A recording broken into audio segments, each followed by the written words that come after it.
be out.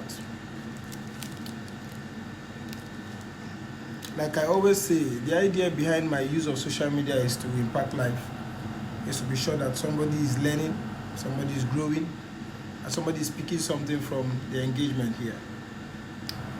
And very importantly, I have seen what creating content can do, especially to a small or medium business.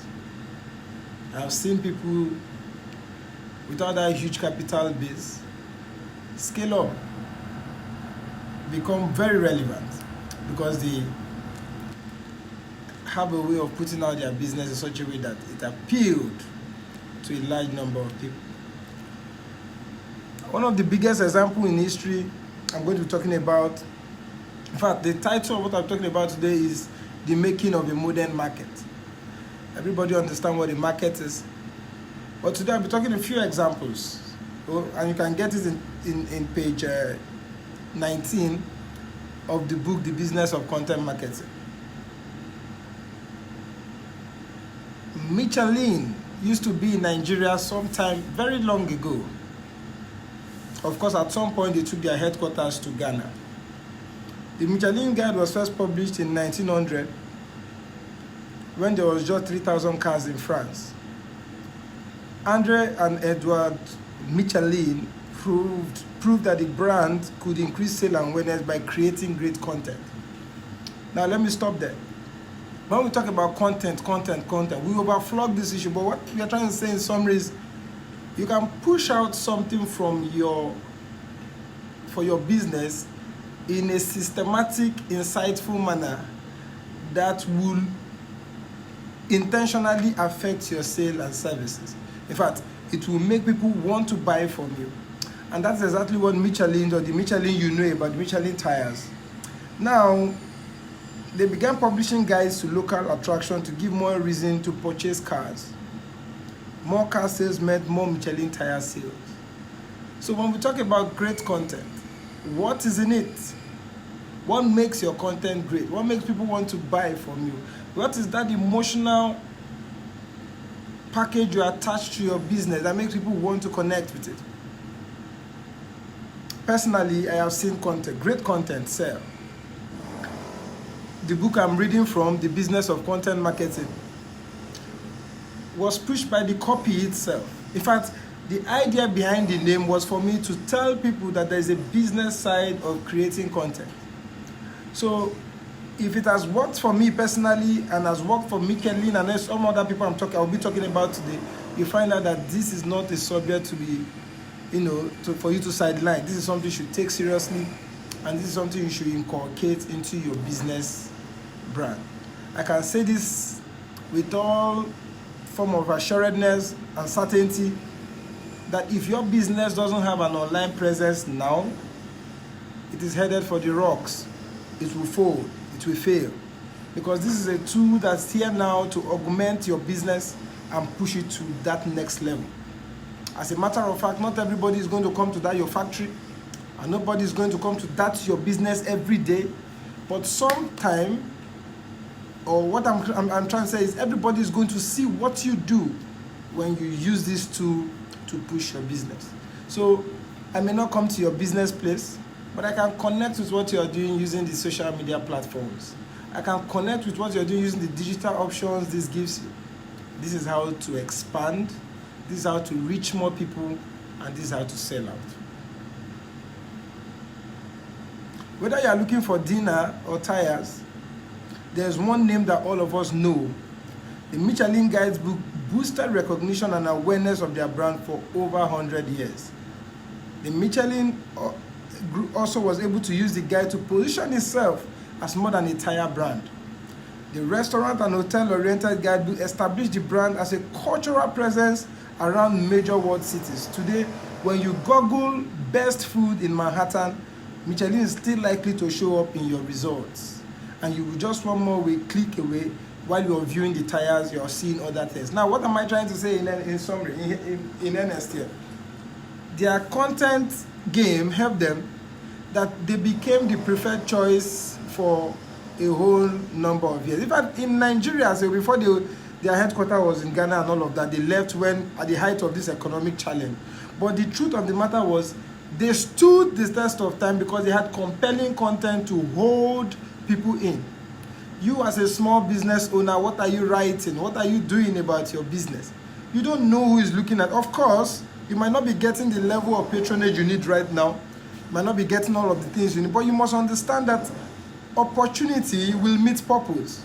You need to be well positioned so that when those times come, you are not struggling. You need to put out beautiful things about your business. You need to be clear and articulate and elaborate about what you do, why you're doing it, who it affects, what is the need for them.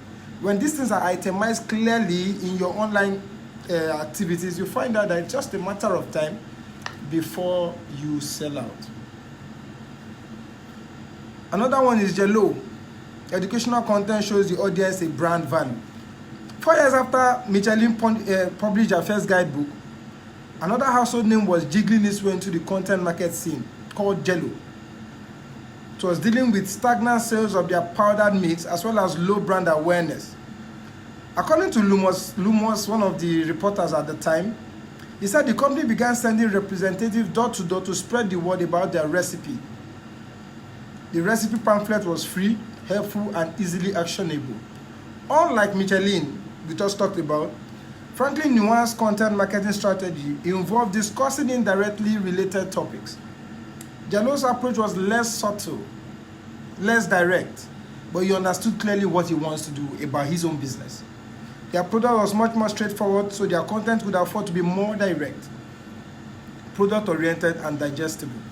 The content approach worked, and according to Lumos' report, Jello's sales quickly bumped over $1 million.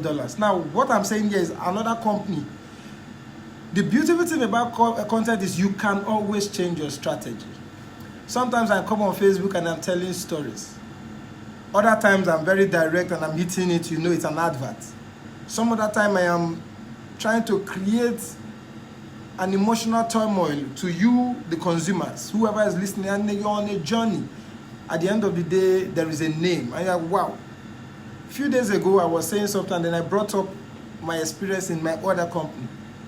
What I'm just trying to say is to show you that your content does a lot more than what you think it does. You could adopt the storytelling option. You can be very direct with it. Or you can decide to just, make it entertaining. Because at the end of the day, the target of the drama is for those listening to tap their feet. So if you're very monotonous or you're very, how do I say it now, boring with your content or with the way you write, at the end of the day or soon enough, you're going to lose the customer, the prospect. Whatever you're doing, there should be a human side of it. There should be an entertaining side of it. There should be something in it for them. Those are the things that attract them and convert whatever you're doing into sale. The mid-century marketing meets the middle class. I'm going to stop, but I said it's not going to be more than 10 minutes. I think I should just stop here. No, the idea of what I'm doing this afternoon is to tell you that content can move your business forward. I also want to empirically tell you that I know that the country is hard. It's quite hard for everyone. But you can be doing something very small that is going to push and put your business at that place where it is easy to connect with. So what are you doing right now? You might be selling bags, clothes, shoes, wristwatches, whatever it is. The beautiful thing is that there's content for everything. And the beautiful thing about it is if you are consistent enough, you will sell more than others. The book I'm reading from the Business of Content Marketing is like a business Bible. And I can assure you that I sold over, this thing gave me over 1 million naira. I'm being exact. I have the screenshots. So if an ebook as small as it is with just information can generate that level of sale, why are you sleeping on it? There is a business side of everything. There's a business side of content creation. And your product and your service, they need you to coin up good, beautiful words that people can connect with it and they are pushed to sell. So what are you doing? Are you just here to say hello, hi? Of course, this is what the tool is for. But more than that, this tool is for you to push yourself forward. If you're on the internet and you're not selling, and then you're not getting that level of patronage, you're shooting yourself in the foot. You have what it takes. You have data. You have some number of people listening to you. It doesn't matter. Start now. You might not get the likes. You might not get the reaction. These things are a metric of success. They are not the real thing. I was able to conduct some little research in my use of this platform. And 2,000 people can see what you do and 10 people will react. It doesn't matter. 2,000 people saw it. And the idea is you may not be liked as you want to, but with time. I happen to be one of those kind of controversial people do not like. But if you're too good at what you're doing, they don't know when they start to like you. Okay? So later I'm going to be teaching about personal branding. I was very ignorant about this before. I did not care how people perceive me. But after a while, I began to see that you cannot separate the business brand from the personal brand. In fact, the personal brand is you. And if they like you, they can connect with what you sell. And that's why I had people here who felt I was so confrontational. Who felt, but that was me. Okay? That was the real me. Now, what I needed to do was also to mellow down a bit. Because, of course, we are all late, we are all work in progress. So I felt, okay, let me be in the middle. Let me tone down this effrontery a bit. It doesn't change the fact that you're still you, but what happened is you're dealing with a lot of people. The variability, the differences, the disparity in a lot of things is what you should be. And then you need to sell. Like I always say, the main important thing about a businessman is to sell. So if you need to suck in your personal brand a bit so that your business brand can move, or you do it. And then I have done it. I might tell you empirically that now, those who really hate, you know what it means to be hated. Whether you do anything, they just don't like you. It's not your business. They are not your target. But sometimes you need, because of course it's a network. They speak to each other. And it is probably because they don't like you, that's why they are patronizing your neighbor. So you need to be thoughtful. You need to ask yourself, why is your neighbor cashing out and you are not cashing out? If you need to work on it, sometimes you even need to talk to them. You need to reach out to them. You need to show the human face. These are people, the people who have been frolicking with right about now, say on Facebook, where people were sworn enemies to me, say a few years ago. Recently, some of them are my space, my house. This is what I mean by doing a total change, a small drastic change, so that your personal brand go down, but your business brand come up. You need to be liked, because when people like you, they like your product, they like your service, and they can find something they want in you. So I think we've done. I've shared something today.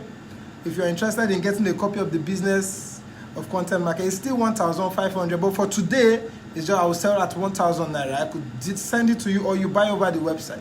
The idea I am trying to bring out today is that you must be doing something on your wall deliberately so that your business can move forward.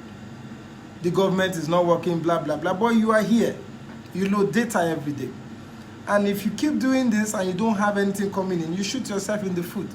Any business person that is not selling, it's just a matter of time before they go back to the village.